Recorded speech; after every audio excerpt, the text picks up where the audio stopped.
Hey guys, I'm Davey Wavey, creator of the gay erotic website Himeros.tv, and today I am joined by sex and intimacy coach Finn Deerhart and spiritual lifestyle curator Leo Rising Scott. And today we're talking about forbidden feelings. But if they're forbidden, how are we going to talk about them? And what are the consequences of our transgressions? Stay tuned to find out. Yeah. Let's get started. Oh my God, I missed you. Himeros Live is brought to you by Himeros.tv. Himeros.tv is an erotic website with hundreds of videos that will do more than make you come. They'll enhance your experience of sex and sexuality as you'll discover new and exciting ways to increase pleasure, build connections, and much, much more. All of our videos are co-created with a team of gay sex experts to give you the best gay sex of your life. Himeros.tv believes that pleasure is your birthright, and so we combine your favorite porn stars with everyday men to show the full spectrum of sexiness that is our community. Join the gay porn revolution at himeros.tv/pod and get 20% off any membership level.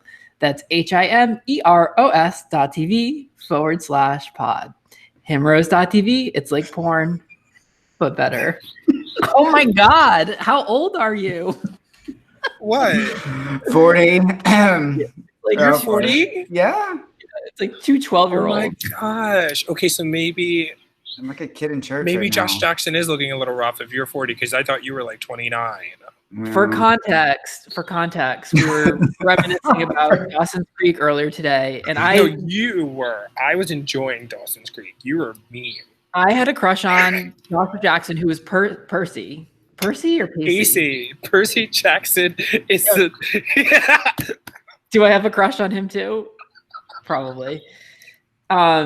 Pacey, and we're like, what does he look like now? And then you sent me a picture, and I said, oh, it just looks like he's kind of been through it a little bit. Like, I didn't think that's what he was going to look like. I think he looks amazing. He looks great in Little Fires Everywhere. I like his crow's feet. That's when you get daddy eyes. Yeah, he doesn't have daddy eyes. Daddy so, eyes. so do I. Yeah, but he doesn't have crow's feet. You have crow's feet? Where are your crow's feet? Right there. Oh, that was cute. Yeah. He looks like he's been through like multiple world wars. And and I'm not saying if he has emotionally, what if? Well, and then Leo Rising said, no, it's just because he's white. Y'all age different. That is true. That is not true. Finn. Not Finn. Finn looks 29. Listen, Finn I'm tapped might be into I'm just Finn, tapped into the little Fountain of Youth thing. I don't know. Finn People think I'm in my 20s. It's not actually a fun thing, though. People don't take me seriously a lot. Well, let's all cry you a river for looking so young and vivacious. Yeah. And I have to say, I've never seen an episode of Dawson's Creek. I mean, you could live your life and that be okay. Like, it can happen. Yeah. And I remember it was a thing, though. I remember it was like a milestone for our pop culture. So, location check. Leo Rising, you're in Georgia. What? I don't know why these people got to know where I am, Davey. Oh. You're in front of a beautiful flower bed outside, chatting with us. How is this undisclosed location? There's a bumblebee by my side at the moment. I don't have all of my stuff, so if you all experience any tech funniness, all my stuff isn't here yet. But yeah, I'm outside more. I am less than a mile away from a really cute lake. I'm talking to frogs and deer, like the Disney princess I was born to be. I'm happy. Living your best life. Good. A part of it. There's some more stuff that needs to come through. Yeah. And you took a brief hiatus from Instagram. Yeah, in an act of self-rebellion and solidarity with my community, I participated in Blackout. So I only purchased, if I needed to buy anything or I wanted to support someone's business, they were Black-owned businesses. So from July 1st to July 7th.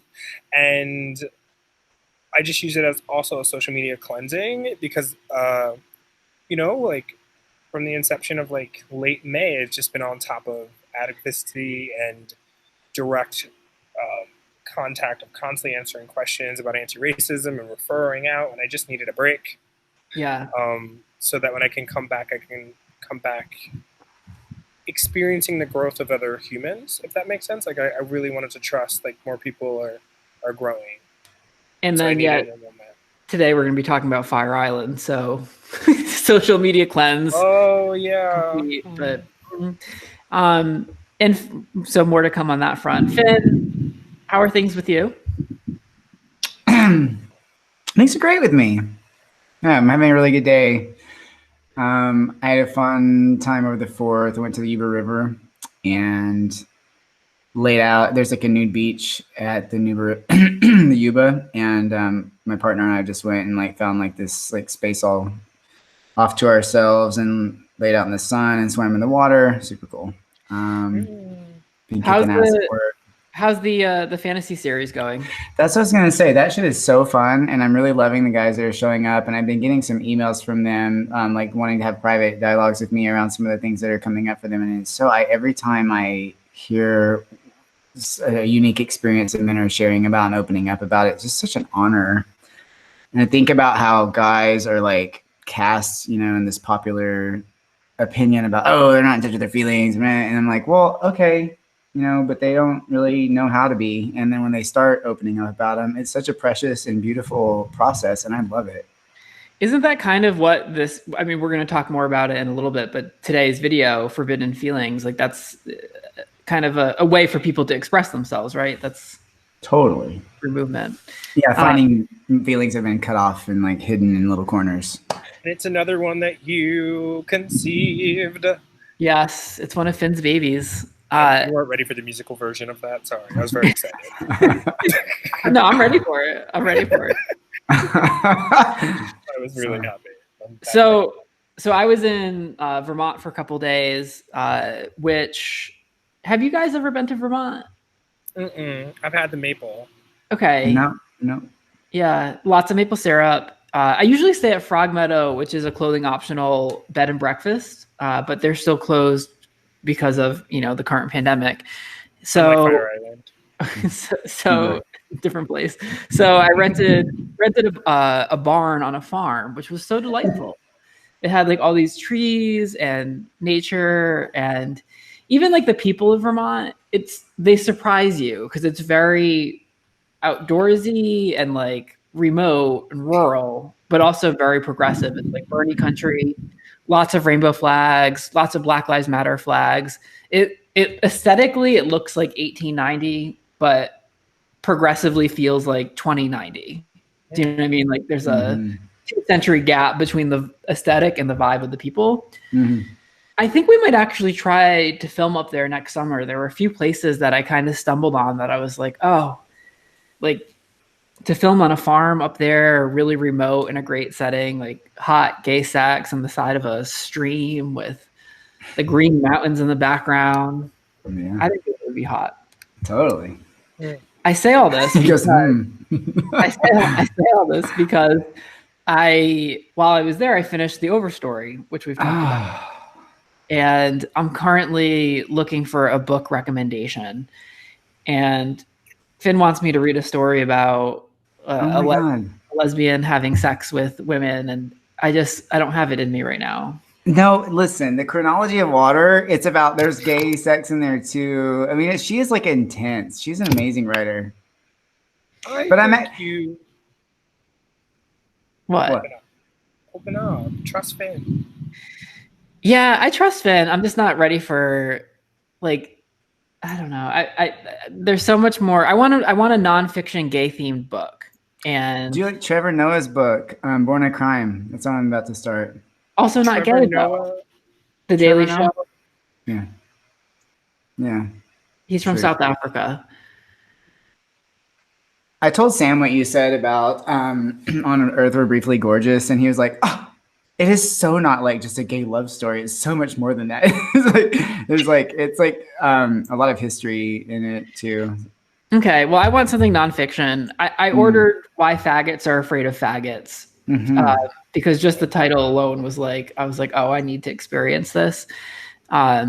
So email me your recommendations. If anyone's listening and you have a little book recommendation, davey@daveywavey.tv.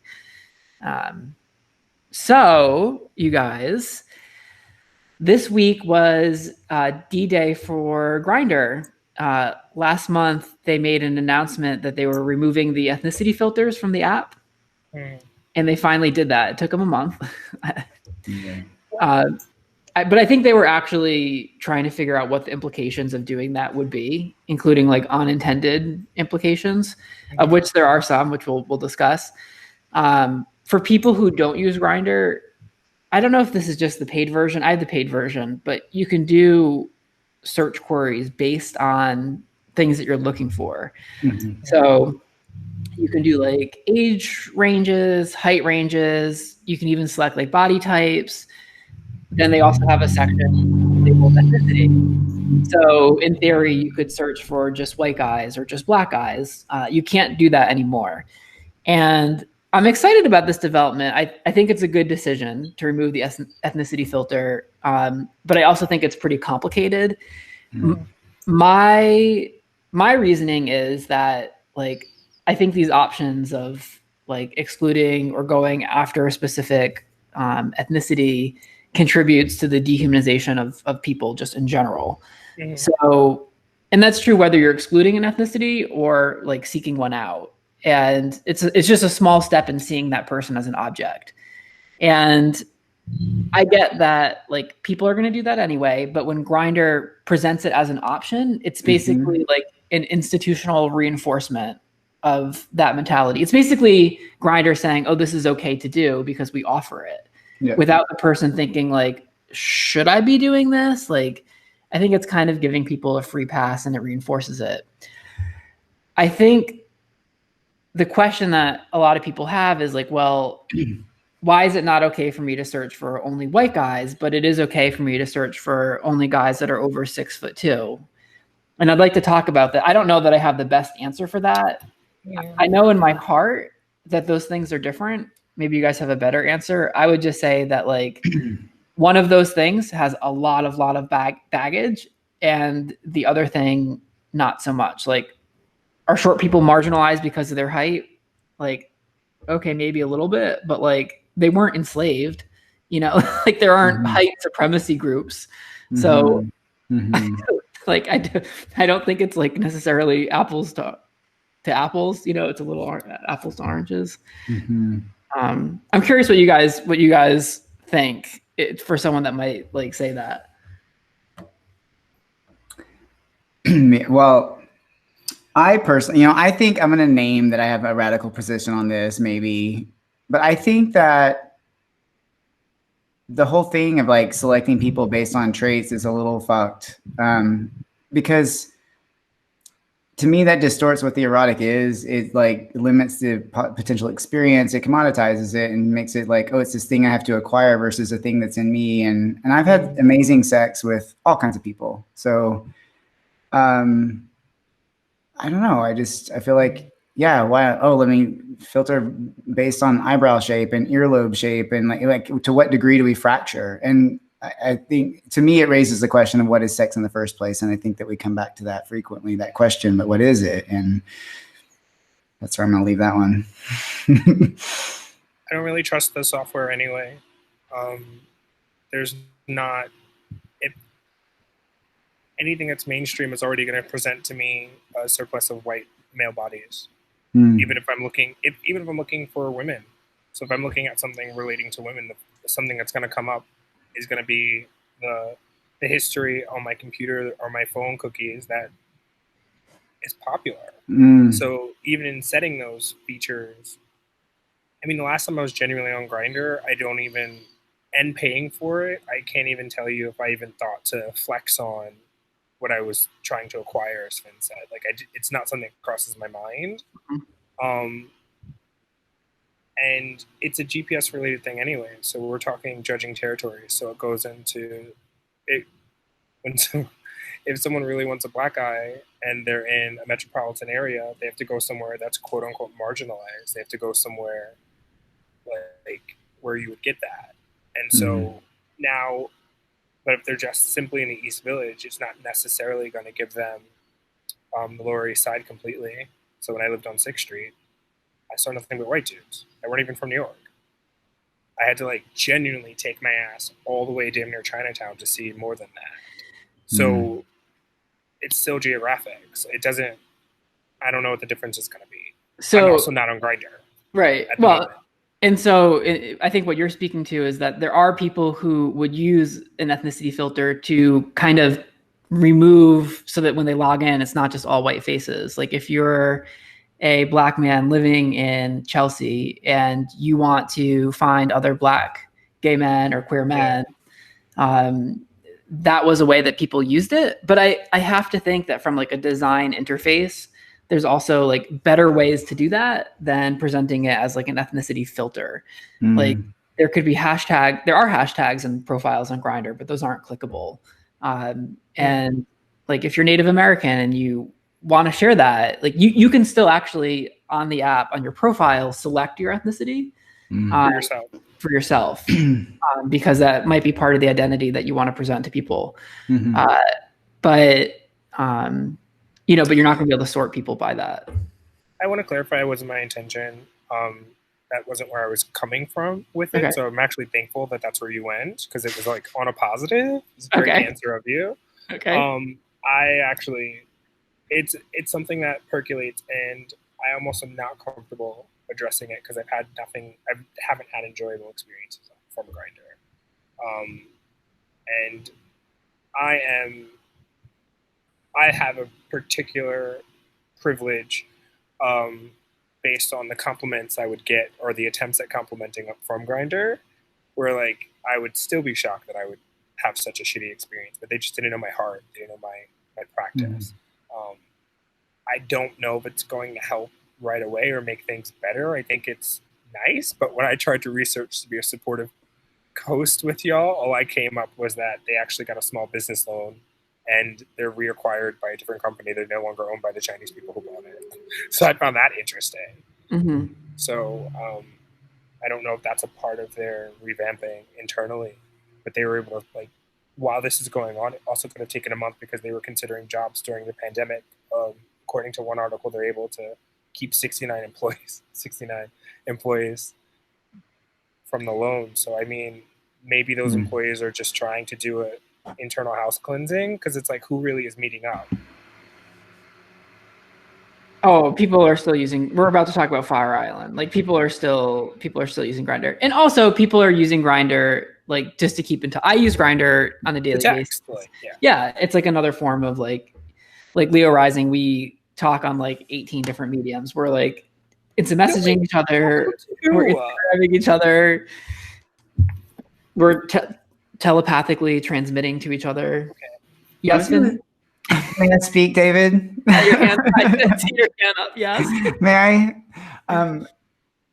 So I think when I was in the closet, I had this unique perspective because I was not out and I wasn't able to really go out and do the thing openly that a lot of guys are doing. So I had to keep everything under wraps. And because of that, there are certain select channels in which I can meet a lot of guys. This is pre-Grindr actually. So there are, bathrooms that I would go to, certain ones on the university campus and just different places in Austin, Texas. And the thing is about like not having it in the open, it's like left to random circumstance a lot. And so I think what happened for me is like I had so many experiences. There was a lot of experiences I was like, oh, that wasn't fun.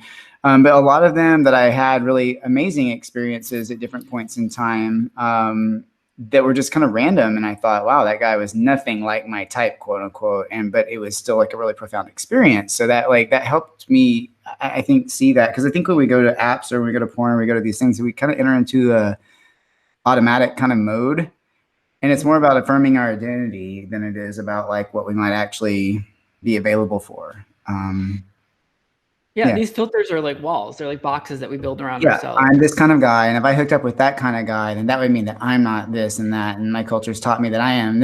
So it's like a lot of that kind of shit versus like, hey, this feels good. Oh my God, I really like your energy. Whoa, do more or not.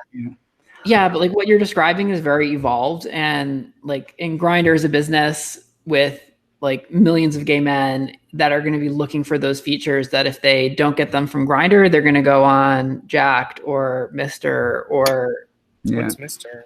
I think it's like Daddy Son or like Silver Is it like a Fox. bunch of? Is it a cloned app though? Because a few of them are cloned.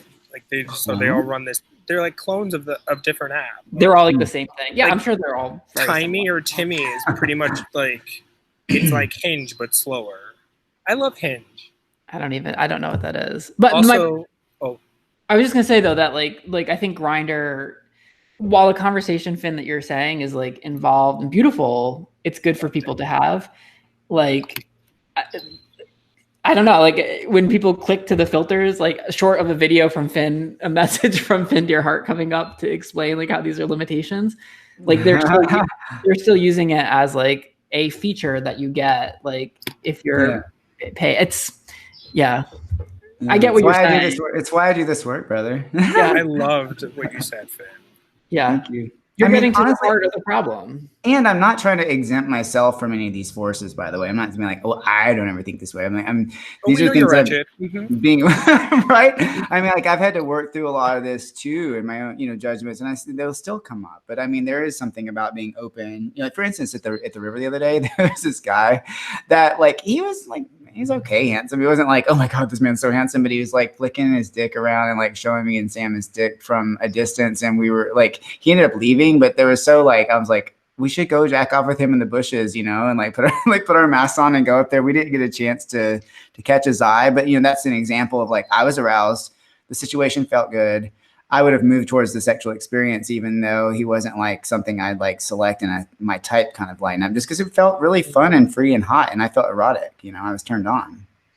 Years ago, I was watching an interview with Deepak Chopra. He was on Morning Joe, which is like a political commentary show on MSNBC.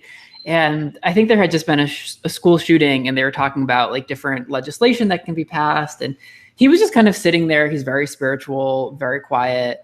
And they were like, Deepak, what do you think? Like, what's the answer? And he kind of just like pauses and takes his time. And he goes, the answer is we need to teach our children the importance of love and compassion and kindness. And everyone just kind of sat there and was like, okay, but like, what should we legislate? Like, what he spoke was like, true. It was like, okay, let's not treat symptoms of whatever dysfunction is happening. Like, let's fundamentally create a different reality where people love one another. And it's the right answer. It's also not necessarily the practical answer. Yeah. Guys, this bumblebee has just been moving closer and closer to me. And he really comes over when Finn talks. Ooh, sweet like honey. I'm the bee charmer. I heard it. I want to talk about something else that went viral this week, which was Me? Yeah, no, you were off. You were offline. I wasn't on that. And while you were off, Fire Island was trending on Twitter, and I was like, "Oh shit, what did gay people do now?" And then I clicked.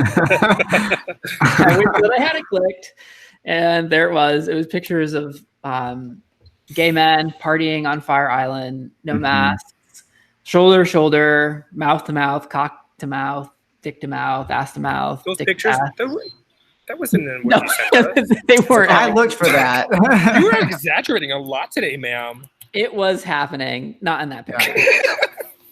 But there were thousands of people like all together. And when I see that, when I see gay people who are generally, I would say, progressive, people who tend to believe in things like science and facts, being so ignorant, like it makes me think, I'm like, oh yeah, like gay people don't deserve rights. Like, like this is like, oh no, yeah, like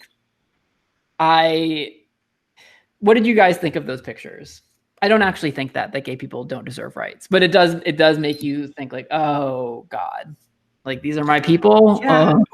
No, I feel really angry, and I feel like people are in denial a lot and are just handling their overall anxiety with all this by politicizing things and like checking out and like not paying attention to like the truth. And it's really frustrating, and I don't know what to do about it. I feel really overwhelmed myself about it. Like, fuck, come on. It's not that hard, I don't think. Yeah. What do you think, Leo? Mask. Yeah. What do you think, Leo Rising? It made me really emotional because now that I'm back on the East Coast, and being from New York, my predominant family that I'm used to being around, being in New York, I can't return to New York without a 2-week quarantine. And even if I did the 2-week quarantine, I would be presumed as asymptomatic.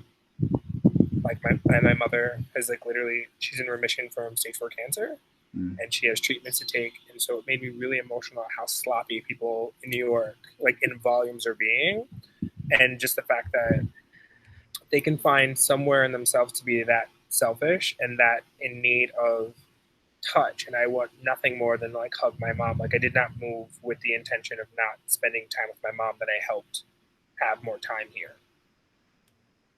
And so it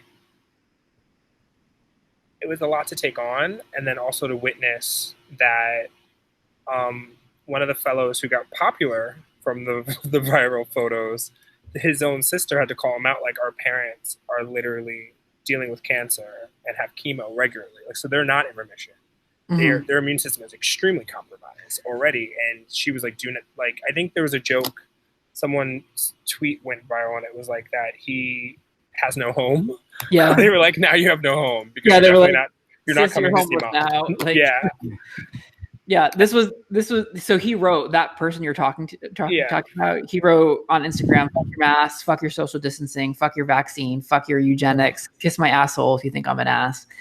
And so what you're speaking to, so on Queer Tea, they were writing that the mother is reportedly going through chemotherapy, and the father is still recovering from open heart surgery, putting both of them at risk for severe illness, possibly death, should they contract COVID-19.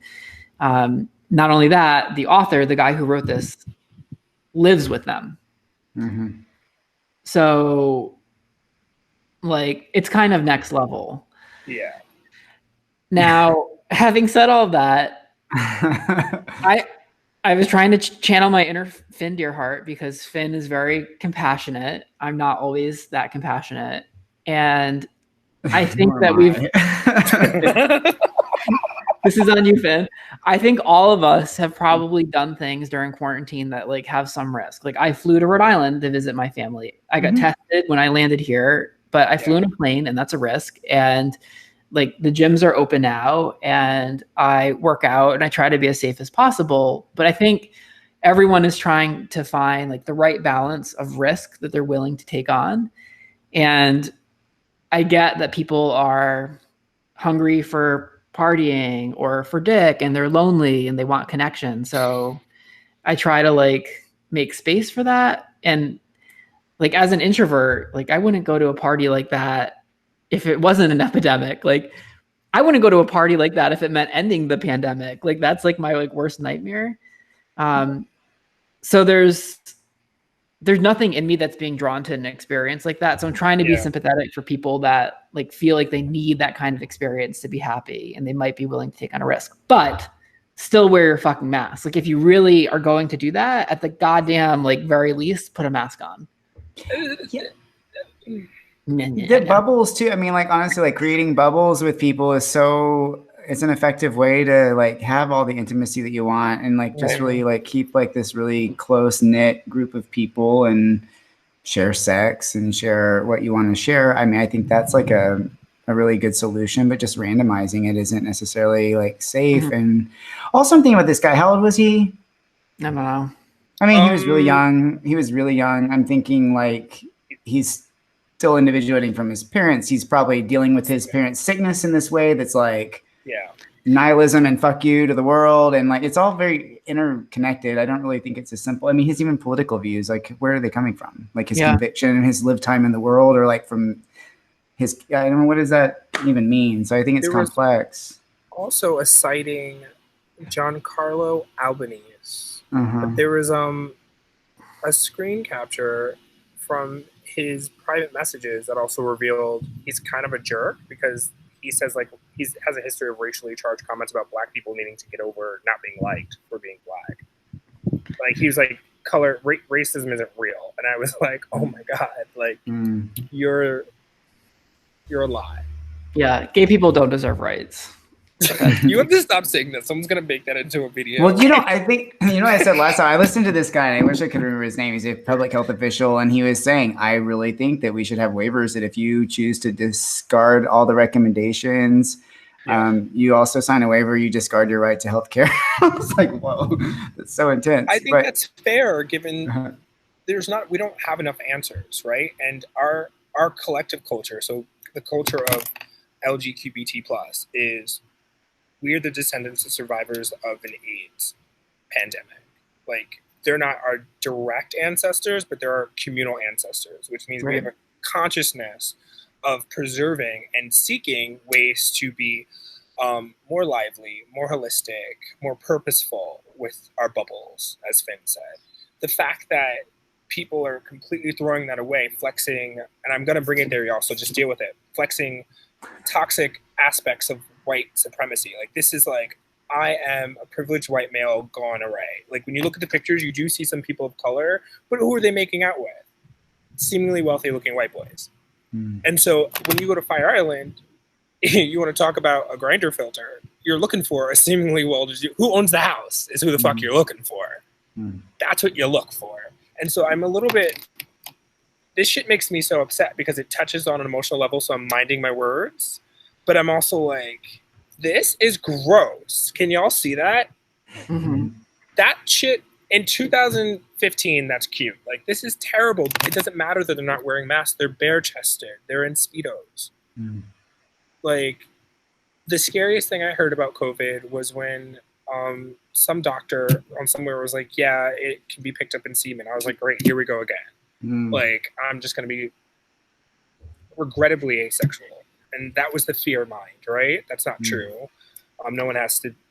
Asexuals are wonderful, but I just mean, like, no one wants their choices taken away like that. And this is just prolonging discomfort with being able to make healthy choices.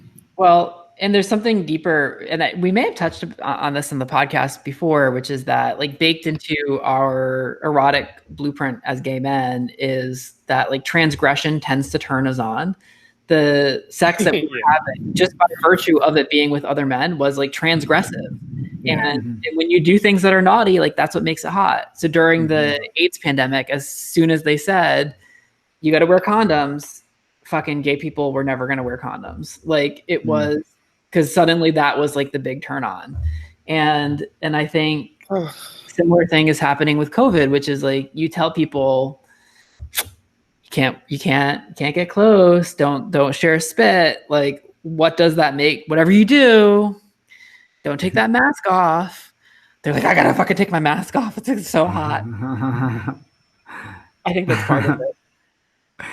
I think so too. But to me, I think of that as like this, like, the cultural piece around this is like, I feel like, oh my God, our culture's falling apart. I'm like, yeah. It has been for a long time, and it is, and it's going to. So why don't we, like, buckle up and go? Like, just like, I think it's like this, like, fuck you, mom and dad kind of attitude that's coming out in the culture, instead of it being like what it's really about, like looking at facts and weighing risk. This idea of, you can't tell me what to do. It's just like, I want to know about their parents. Like, I want to know about their parents, but I've had enough experience with youth to know that sometimes they have great parents, and it's just their cellular makeup and how their brain and nervous system's running, and it's everything. It's not even parent. It's like, in my work, it would be deeper than parents. It could be like, this could be an uncle who, like, a great uncle who passed away, who now returns, and this is the parental unit that can kind of like help this soul get some of the body stress out, but that's a whole other topic. I love that. I love it too. That's a great topic. I don't have a great transition for this, but I would love to talk about this week's video. Do you have a clunky one? Transition, which is like, oh, hey guys, we should talk about Forbidden Feelings, which is featuring Angel Cruz and JP Dubois. So this video opens with Angel and JP wrestling on a bed in Sweden. It's fast paced. It's exciting. It's hot. The camera follows the action. Yes. It is animalistic. You guys can watch a free preview on himeros.tv, or you can join himeros.tv to watch the full-length video. I will say this video is fucking, for me, this video is worth the price of admission. Finn, I know I want to ask you about the title because it's called Forbidden Feelings. And I still don't really know like what that entirely means. So could you give us some context for that? Totally. Yeah. I mean, like when you're a little boy, it's like, don't be angry. Oh, don't be sad. You know, like I'm really sad about, oh, don't be sad. It's a beautiful day. Okay. Oh, you shouldn't be like that. You shouldn't like throw a tantrum. All that, you know, you start acquiring all these like messages around feelings, and there's a range of them that are like super acceptable. And then there's a range of them that we're like, oh, I shouldn't do that. And then we deny that we actually feel them. And so then we like, unfortunately, our life is, we feel the clamoring around of those feelings all the time. You know, like road rage or whatever. And so I think, especially in sexual connection, we can play with that in a way that's conscious and fun. Personally, I've had a great argument with my boyfriend, turned into a wrestling match, turned into like the best sex ever, just like kind of giving our bodies a way to communicate these feelings, besides like talking at each other. And yeah, I think that if you can bring feelings into the body, you not only embody yourself more, but you allow yourself to heal where you've said no to yourself. So this title, Forbidden Feelings, is saying that we've been told that these feelings are forbidden, but that this video gives you permission in a way to like express those feelings through movement, because maybe some of the other ways are more difficult for people. Totally. 100%. I'm just trying to synthesize. I love it. Yeah. In the range of emotions and feelings that like men in particular are told that they're like okay to feel are generally what? Like anger, hungry. Yeah, in the right context, you can be angry, but only at others, and when this and this and this happens. Not like I feel anger, you know, just like I feel it. It's no one, you know, whatever, you know, it's not someone's fault, but it's just like a way to like, you know, express. I would say pride, desire for competition, like to have like a want to win. Like these are acceptable male feelings, and not only acceptable, they're like, what a great guy you are. You're so, what is that? Like, tenacious. Just think about like the head of a Harvard class or something, you know, that's what people associate with like, what a great man. And what are some of the feelings that men are told that they can't feel? Like sad, vulnerable, brooding, just tender, sensitive, in touch with like a unknown kind of like sadness that you don't know how to really describe, or just kind of gloomy. There's so much more. Probably Leo Rising has more. This is so, I mean, I have reverence for your mind and your specialty and the gift of this topic and the subject with you. I was actually thinking, I was like, you know what would be dope if I had like a refresher of those emotions with Finn. Like, talk about it now, but definitely like one-on-one, like I really would love to experience awakening those feelings, a lot of those feelings in that intimate way, due to another aspect of just human expression. So like there's healing in telling certain stories that like I don't tell, because who else has the intimacy of that except for the person that was in the room, you know? And it's like it's also I might not need a listener, I might need like a provoker. And so I was like my heart chakra, my heart chakra was like, I'm kind of turned on by Finn talking about these like dark ass man emotions that are wonderful. You know, you get around like a men's healing retreat, and there's always that alpha male. Maybe he's not an alpha male, but he's very much a hetero seeming male. And he's like, I just want to be a man. But what he means by that is I want space for these things that are oppressed in society to have breathable room, so that I don't enact the toxicity of what comes with being a man in patriarchally oppressive societies. You know, he wants to be able to grunt and growl and push something, not people, unless they like it. But I something about what you said, I was like, oh, I need to talk to Finn after.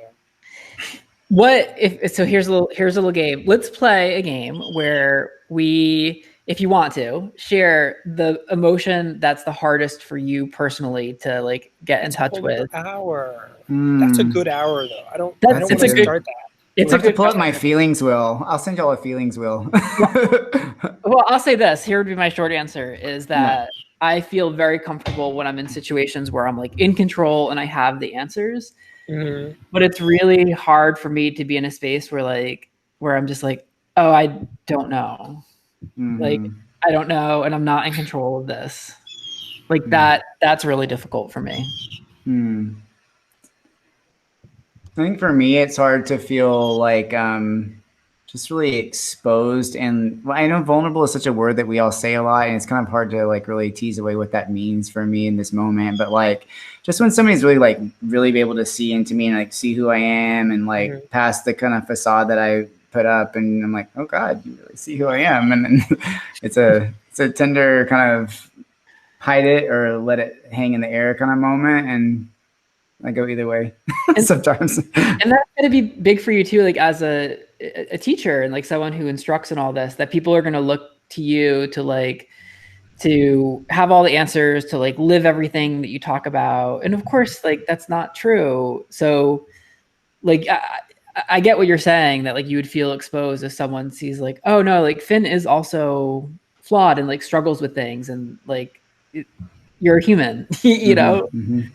There's got to be a lot of pressure just to be like perfect all the time.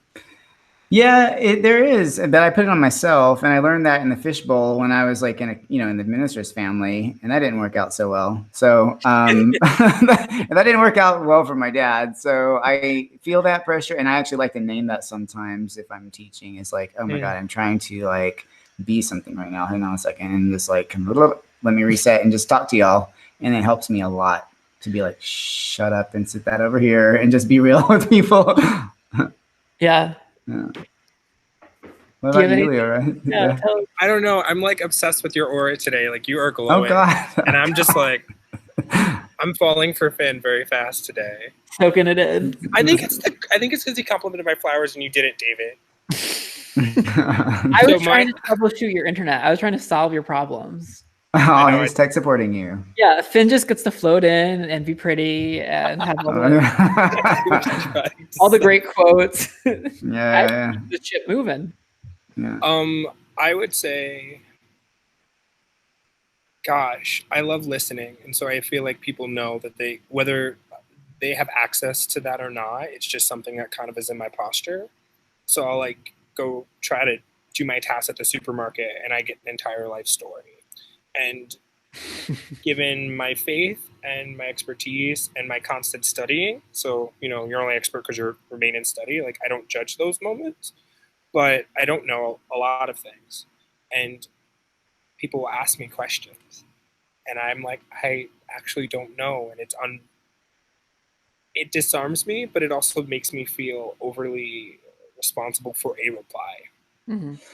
And so sometimes it's weird. So it's a tough answer for me because I don't know if I want to just condition myself and be around folks that help me make sure I have the answer. Like really like, yeah, you're a general, just remain a general, do your shit.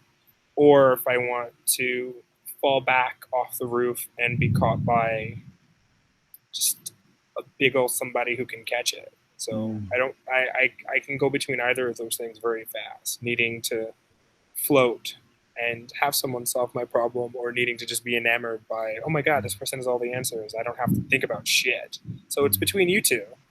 That's interesting. It's you two. What did you think of the video? That kicked up some dope stuff. I need to watch it alone slower. Were you watching it before? Well, I was watching it to comment on it. Now I think I want to watch it. Yeah. Okay. Like,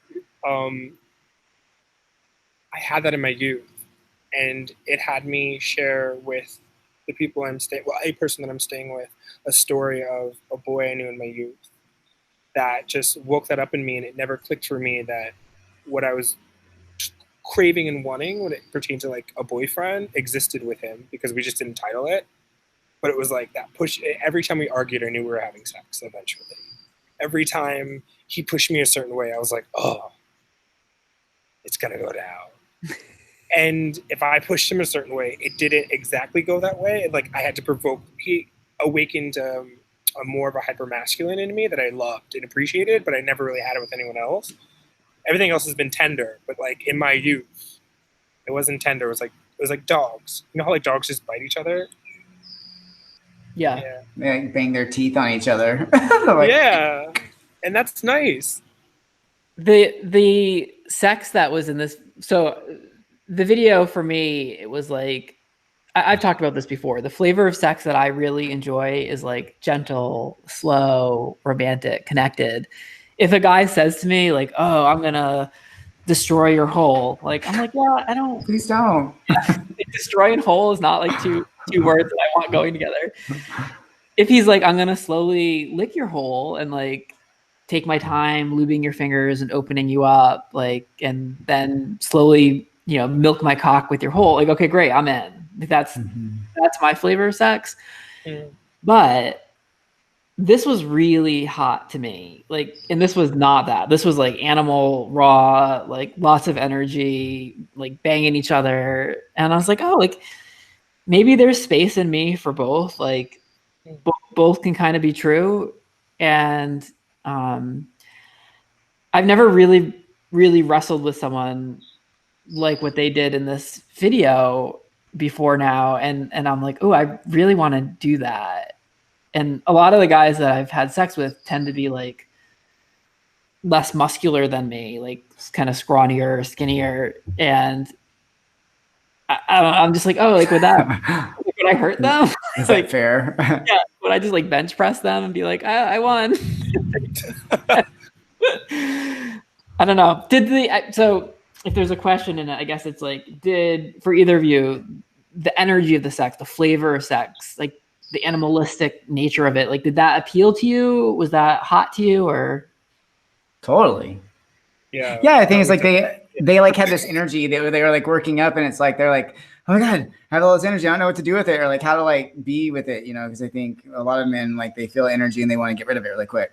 And it was like I could see them experiencing a range of stuff. Like they were wrestling, they were competitive, but they were also playful and loving. It was just like it was a lot of feelings, and so I think for a lot of guys that's a big container. And they did make it look really fun. Yeah, I liked it. They made it. I mean, it looked really fun, but they also made it feel like they would do that together anyway. And that's been a nice trend that the last few videos has, not trend, because I don't like trend. It really like it depreciates what's happening, right? And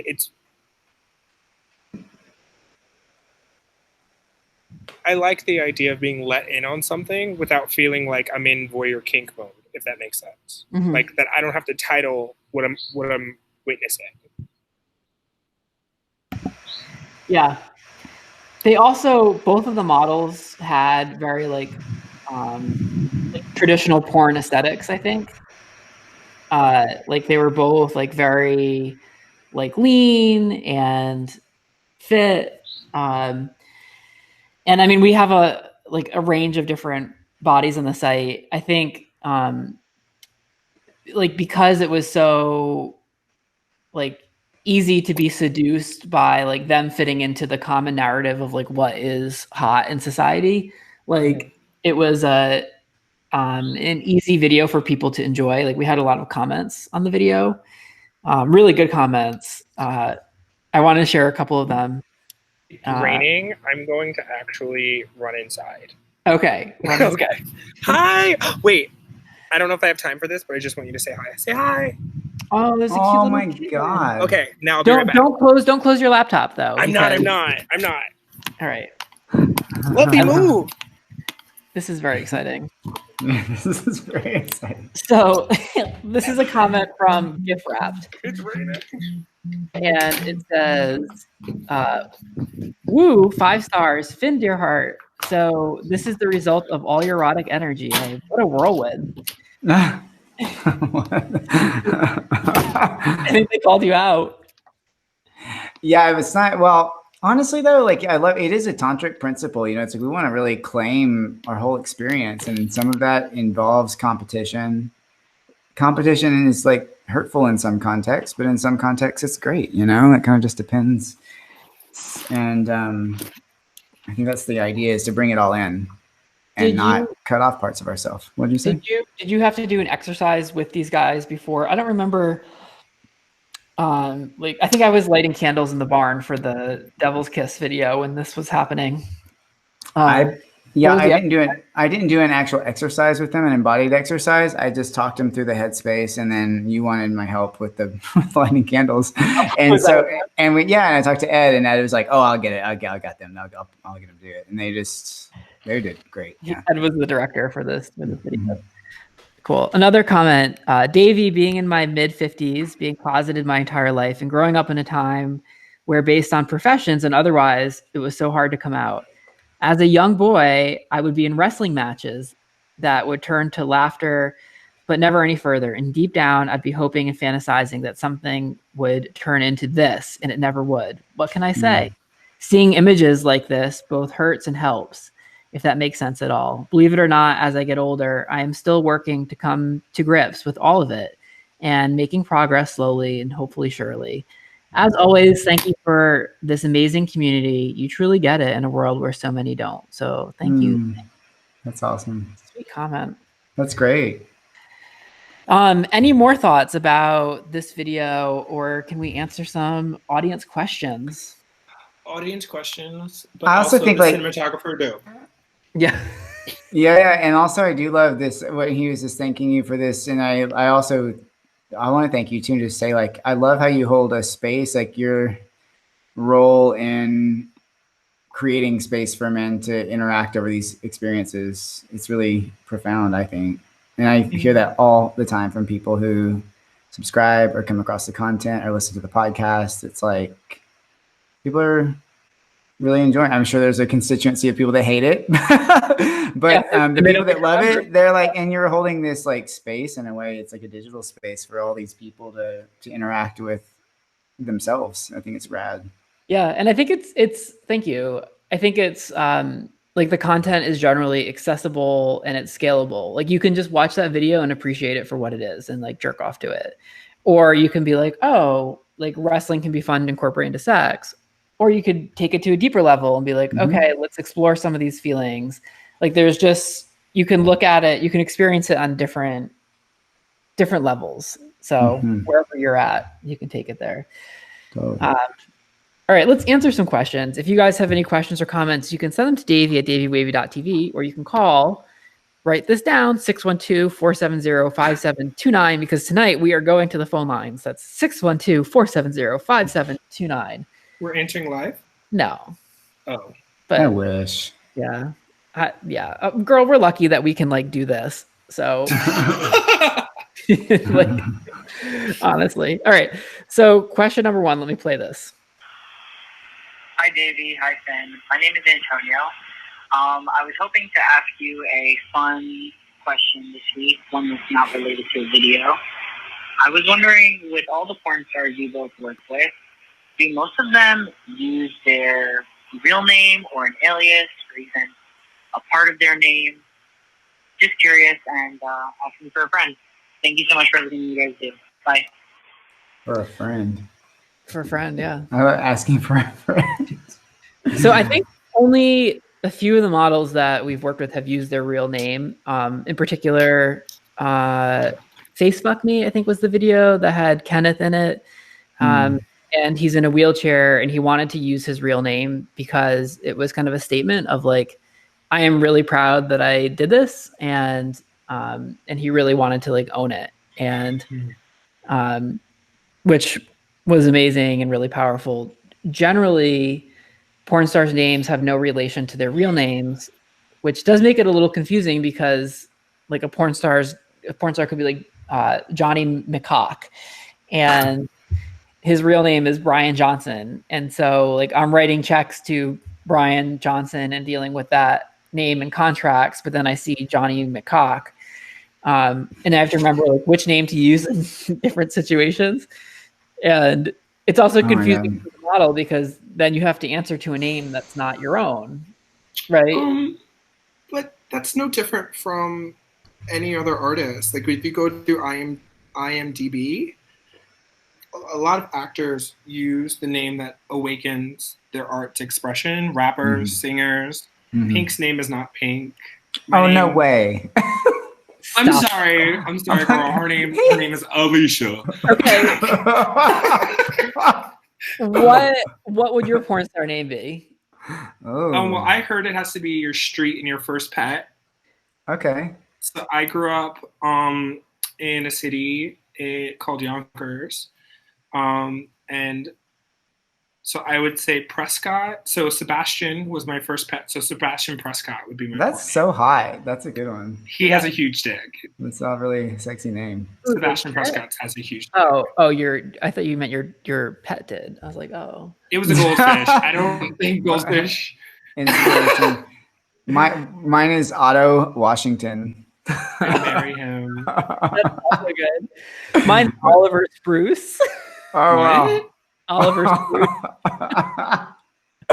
That's awesome. Sounds like a detective. But if you were it does. If you were gonna like pick a name, like I remember back when I was like first discovering gay porn, like in the year I don't know, like 2000, and there was this. This is like in the times of what, like Titanic and stuff. There was this Bellamy porn star who had his like blonde hair parted in the middle, just like Leonardo DiCaprio in Titanic. Oh, no. And his name was Chance. And I was like, that's dangerous. Just Chance, like leaving it to Chance. Like what a bad boy. And so I always thought to myself, I would pick Chance as my porn name. And I guess for my last name, I could do like Rhode, like Chance Rhode, because like Rhode Island, RHODE. Yeah. That'd be pretty good. I kind of like that. I thought you said Rogue, like the X-Men, and I really liked that. Chance Rogue. Chance Rogue is really boy. good. He is That's awesome. Yeah, I don't even drink. Like I'm like the opposite of like a bad boy. I didn't know that. Never had I alcohol. didn't remember. Never had alcohol in my life ever. In your life? So That's powerful. This could be my alter ego, the bad boy in me that's trying to get out. It totally like slams whiskey shots and goes to Fire Island without his mask. Goes to Fire Island. Don't do it, Chance. That's awesome. Do you guys have like a not part of the formula, but like a porn name that like speaks to you? It's putting you on the spot. You don't have to. While you think about it, I can say that we just filmed a video with a brand new porn star, and we filmed the process of him selecting his name, which he literally like used at least part of that formula. I think he used his like pet's name, and then so he selected Peyton. That was the pet's name, and then his last name is Key, the porn name, and he liked that because he has a big dick, and he's like, it opens you up like a key, which is like okay, like it worked. The pet's name was Peyton. So, or either the pet was the Peyton or the street was Peyton. That's a weird name for a pet, and like I guess unless it's like a lizard, because lizards would have like Peyton Manning. Peyton. That's a football person, Peyton Manning. Yeah, but it's also a character in One Tree Hill. I don't like. It's a very person name. That's I can't call a pet two person of a name. Two person. My pet's name was Oliver. I'm not high, guys. That's how I really think.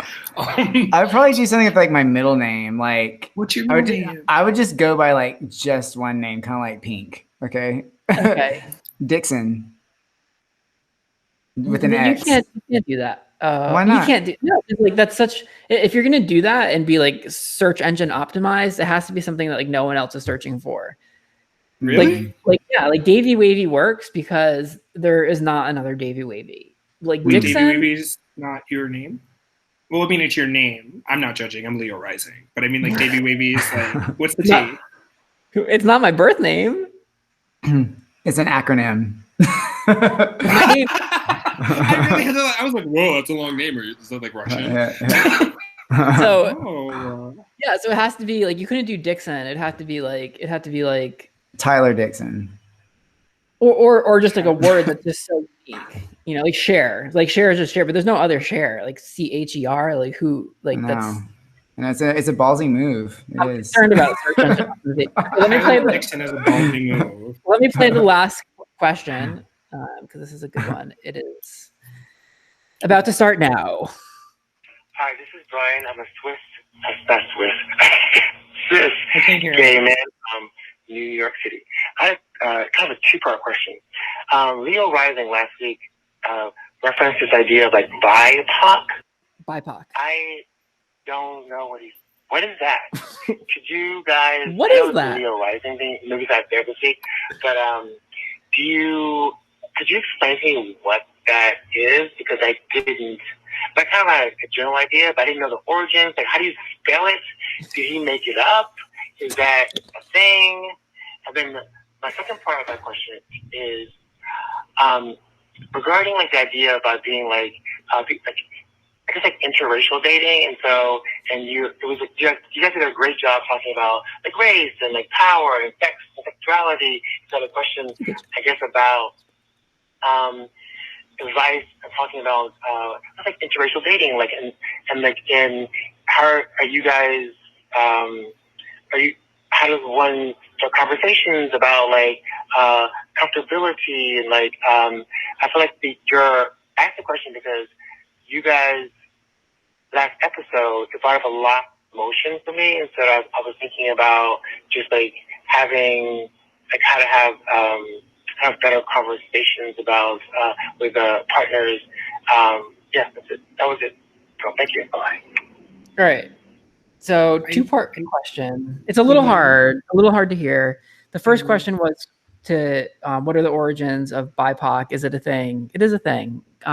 Leo Rising, you didn't make it up. Indigenous people of color. It is an acronym. This is an actual acronym. It's an acronym. So nice segue, Finn. And its movements began early 2010. It wasn't a part of anyone's particular vocabulary. It's just like it was to include Indigenous people in the reawakening and reclaiming of people of color. So it was to make a distinction that there are Black people in the movement that very much just want to be identified as Black, not a person of color. They don't love that because in our parents' age and our grandparents' age, being colored was the same as being the N-word. Like it wasn't a great feeling, but in the new Gen Z-ish movement, there's some warmth. It's very much a real term. I'm pretty sure it's in the dictionaries now for 2020, 2021, and all the future. It can be Googled.